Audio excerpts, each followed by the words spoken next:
Chapter 14. Jesus anointed at Bethany. Now the Passover and the festival of unleavened bread were only 2 days away, and the chief priests and the teachers of the law were scheming to arrest Jesus secretly and kill him. But not during the festival, they said, or the people may riot. While he was in Bethany, reclining at the table in the home of Simon the leper, a woman came with an alabaster jar of very expensive perfume made of pure nard. She broke the jar and poured the perfume on his head.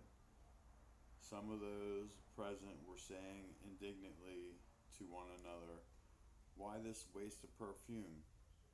It could have been sold for more than a year's wages, and the money given to the poor." And they rebuked her harshly. "Leave her alone, said Jesus. "Why are you bothering her?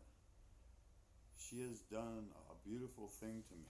The poor you will always have with you, and you can help them any time you want, but you will not always have me."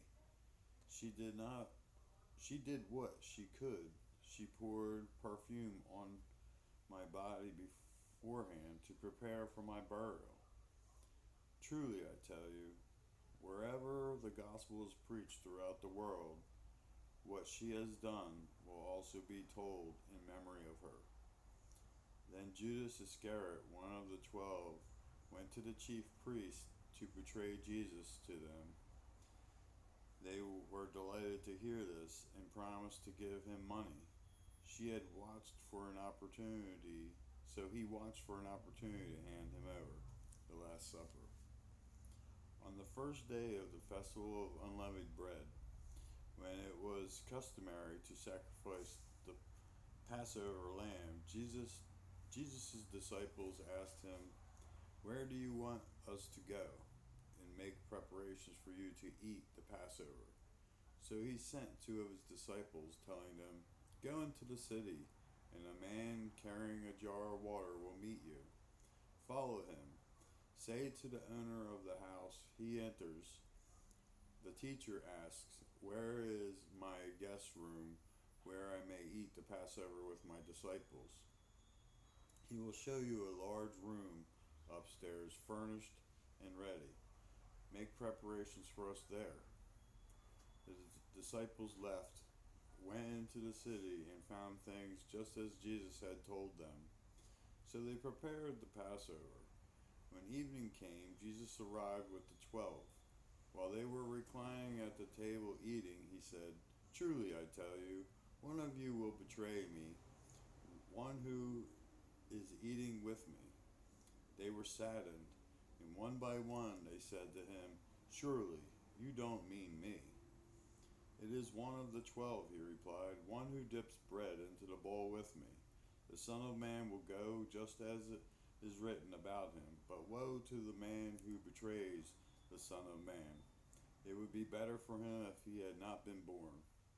While they were eating, Jesus took bread, and when he had given thanks, he broke it and gave it to his disciples, saying, "Take it, this is my body."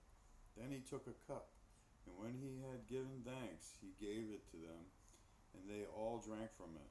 "This is my blood of the covenant, which is poured out for many," he said to them. "Truly I tell you, I will not drink again from the fruit of the vine until that day when I drink it new in the kingdom of God." When they had sung a hymn, they went out to the Mount of Olives. Jesus predicts Peter's denial. "You will all fall away," Jesus told them, "for it is written, 'I will strike the shepherd, and his sheep will be scattered.' But after I have risen, I will go ahead of you into Galilee." Peter declared, "Even if all fall away, I will not."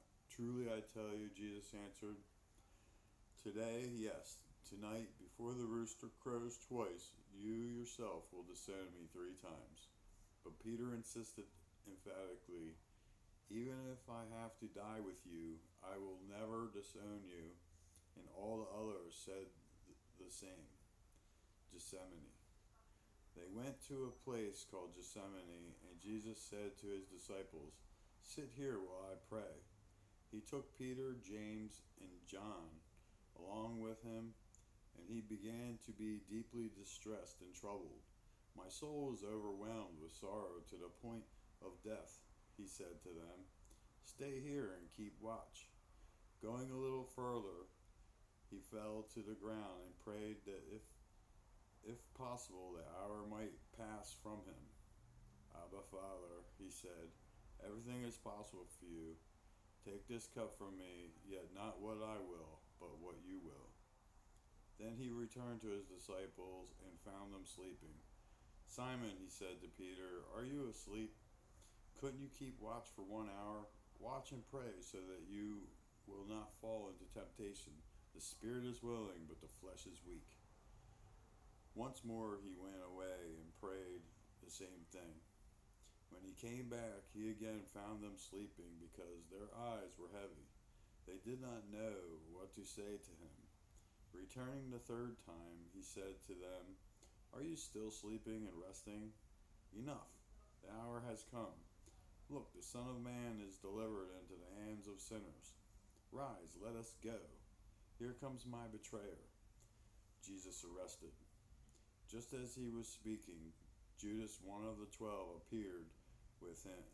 With him was a crowd, armed with swords and clubs, sent from the chief priests, the teachers of the law, and the elders. Now the betrayer had arranged a signal with them. "The one I kiss is the man. Arrest him and lead him away under guard." Going at once to Jesus, Judas said, "Rabbi," and kissed him. The men seized Jesus and arrested him. Then one of those standing near drew his sword and struck the servant of the high priest, cutting off his ear. "Am I leading a rebellion," said Jesus, "that you have come out with swords and clubs to capture me? Every day I was with you, teaching in the temple courts, and you did not arrest me. But the scriptures must be fulfilled." Then everyone deserted him and fled. A young man wearing nothing but a linen garment was following Jesus. When they seized him, he fled naked, leaving his garment behind. Jesus before the Sanhedrin. They took Jesus to the high priest, and all the chief priests and the elders and the teachers of the law came together.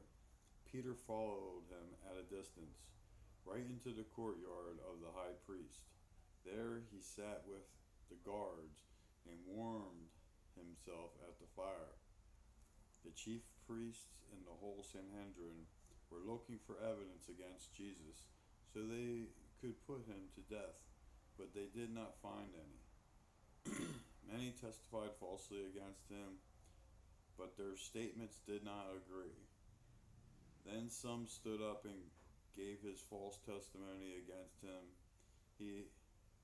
We heard him say, "I will destroy this temple made with human hands, and in 3 days will build another, not made with hands." Yet even then their testimony did not agree.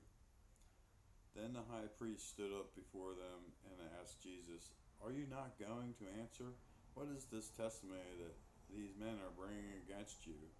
But Jesus remained silent and gave no answer. Again the high priest asked him, "Are you the Messiah, the Son of the Blessed One?" "I am," said Jesus, "and you will see the Son of Man sitting on the right hand of the Mighty One and coming on clouds of heaven." The high priest tore his clothes. "Why do we need any more witnesses?" he asked. "You have heard the blasphemy. What do you think?" They all condemned him as worthy of death. Then some began to spit at him. They blindfolded him, struck him and with their fists, and said, "Prophecy," and the guards took him and beat him. Peter disowns Jesus. While Peter was below in the courtyard, one of the servant girls of the high priest came by. When she saw Peter warming himself, she looked closely at him. "You also were the Nazarene Jesus," she said, but he denied it. I don't know or understand what you're talking about, he said, and went out into the entryway. When the servant girl saw him there, she said again to those standing around, "This fellow is one of them." Again he denied it. After a little while, those standing near said to Peter, "Surely you are one of them, for you are a Galilean." He began to call down curses, and he swore to them, "I don't know this man you're talking about." Immediately the rooster crowed the second time. Then Peter remembered the word Jesus had spoken to him. "Before the rooster crows twice, you will disown me 3 times." And he broke down and wept. Mark chapter 14.